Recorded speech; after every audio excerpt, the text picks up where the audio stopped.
Can hypnotherapy help with personal growth? Yes, definitely.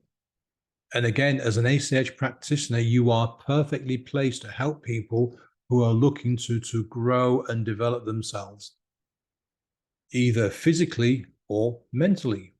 So, first of all, you've got to ask the client, what is so important to them about personal growth?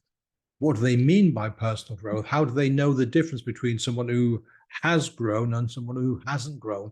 What are they looking for? What are their aims? What are their ambitions? What are their dreams? What are their goals? This is another good example of where you need the conscious mind to help you. You need to ask the client, okay, you're interested in personal growth. What have you done about it so far? Do you have dreams that you've turned into goals? Have you turned those goals into action points? Do you have a to-do list? Do you want to know where you want to be in 3 years, 5 years, 10 years, 20 years? So we need to ask the client the conscious questions before we can start helping them.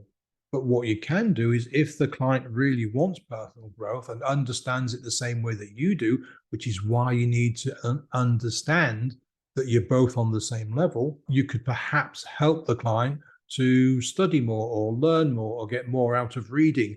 Or if they haven't set goals, help the client to figure out what their goals really are and not what they think they should be, and then help the client figure out how to break those goals down to action steps. There's a whole range of things you could do to help the client. You need to be the therapist that comes into the situation with an open mind.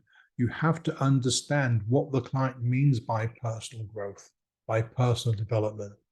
I mean, for them, it might mean they get to make an extra $10,000 a year.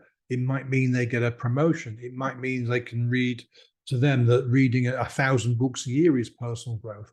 It might mean that they want to go to university. To what makes you believe that getting a degree is going to demonstrate that you've got personal growth? But there's lots to cover, lots to dig into, lots to help the client with. So absolutely, yes, you can help a client with their personal growth.